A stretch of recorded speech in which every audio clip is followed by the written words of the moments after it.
Obligatoire. Ce sont les quatre parties qui sont dans le Coran. يا الذين آمنوا إذا قمتم إلى الصلاة فاغسلوا وجوهكم وأيديكم إلى المرافق امسحوا برؤوسكم وأرجلكم. Quatre parties, quatre mots qui sont obligatoires. Fard. C'est se laver la main, se laver le visage, se laver la main jusqu'au coude, passer, essuyer la tête et laver les pieds.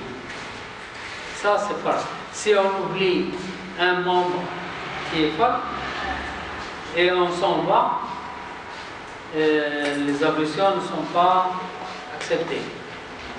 Si on oublie une tradition, sunna, la salade est acceptée. C'est, par exemple, on oublie, on ne se rince pas, on ne rince pas la bouche. On oublie la bouche, on oublie le nez, et on fait les ablutions sans laver la bouche. Et lorsqu'on fait la prière, on se rappelle qu'on n'a pas lavé la bouche. Ça fait rien, on fait la prière. Et quand on finit la prière, on vient, on se lave la bouche et c'est tout.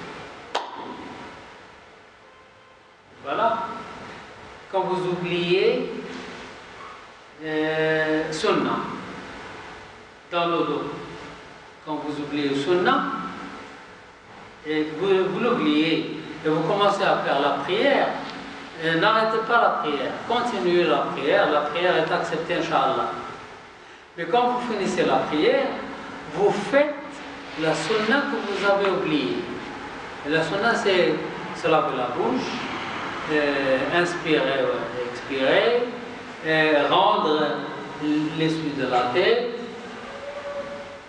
Voilà. C'est ça le sunna. Je me rappelle d'une discussion entre Omar ibn Khattab et un des Sahaba. Et le Sahaba, je ne me rappelle plus son nom, il était en train de lui raconter ce qu'il avait entendu du prophète alayhi salatu wassalam. Comme quoi, quand on fait la prière du soub à la mosquée, et quand on finit de faire la prière de soub à la mosquée, et que rien d'autre ne nous retient à la mosquée, si ce n'est le zikr d'Allah, son rappel, jusqu'à ce que le soleil se lève, et après Ishraq quelques minutes, on procède à la salat de rakat de Doha. Alors on a l'avantage d'avoir accompli 2 hajj. Oui.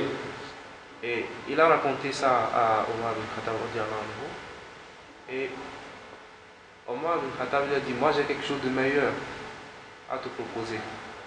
Et il a dit: celui qui procède à ces ablutions complètes et qui lève sa main vers le ciel et dit Ashhadu an la ilaha illallah, ashhadu anna Muhammadan rasulullah, alors toutes les portes du paradis s'ouvrent devant elle. Donc pourquoi est-ce que je parle de ça? Parce qu'il a dit celui qui procède à une ablution, à des ablutions complètes. Oui. Alors les ablutions complètes, je pense que c'est en respectant même les sunnas du prophète alayhi salatu wassalam. Donc si on peut le faire, c'est mieux de le faire. Si on n'arrive pas à le faire, bon, Oui. que Dieu nous facilite la tâche. Oui. Juste pour vous dire que si vous finissez aussi, il faut penser à ce hadith-là, en levant la main vers le ciel, dites-vous que les portes du paradis sont ouvertes pour vous. Une fois, Omar ibn Khattab était dans la mosquée et le prophète sallallahu alayhi wa sallam donnait le cours et un compagnon était absent, il est venu en retard. Il est venu en retard et il prenait la place à côté de Omar ibn Khattab et le prophète sallallahu alayhi wa sallam disait: celui qui fait la salade comme il faut et celui qui fait la salade comme il faut, les portes du paradis s'ouvrent pour lui. Il dit: c'est bien comme hadith, c'est très bien. Omar ibn Khattab lui dit: le hadith avant est meilleur que celui-là. Il dit, quel est le hadith avant? Qu'est-ce qu'elle a dit? Il dit, le prophète sallallahu alayhi wa sallam a dit, celui qui fait les ablutions comme il faut. Celui qui fait les ablutions comme il faut. Et il lève la main et dit, Ashhadu la ilaha illallah, wa ashhadu anna Muhammadan Rasulullah. Toutes les portes, ce que vous avez dit, toutes les portes du paradis sont ouvertes pour lui. Donc il fait partie du paradis et sa marche jusqu'à la mosquée et sa prière qui est faite devient nafila. La prière qui est faite devient nafila parce qu'il est déjà au paradis. Alors, il est, grâce aux ablutions, il est au paradis. Et les marches à la mosquée et à la salat deviennent des grades dans le paradis. Il est déjà au paradis. Rien que faire les ablutions comme il faut.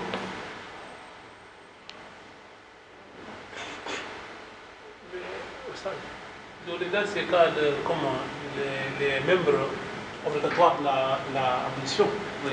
Concernant les nids, parce que si on fait des intentions, normalement on doit faire attention quand on commence à laver les parties obligatoires. On veut les intentions, parce que pour faire ça, c'est tout sunna.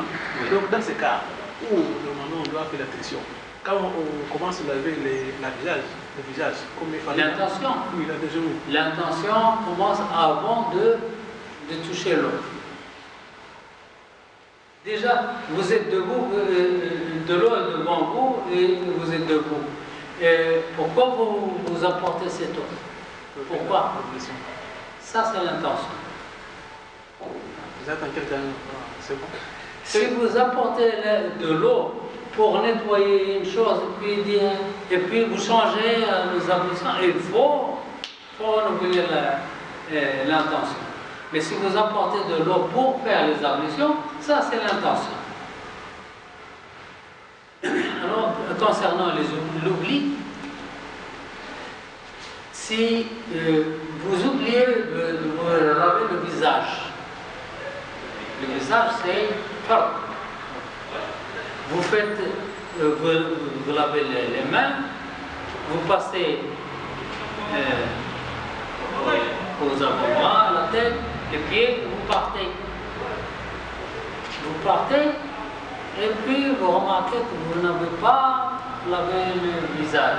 Alors vous revenez et vous commencez par le visage. Et on va faire la suite. Si vous avez oublié la tête, vous commencez par la tête.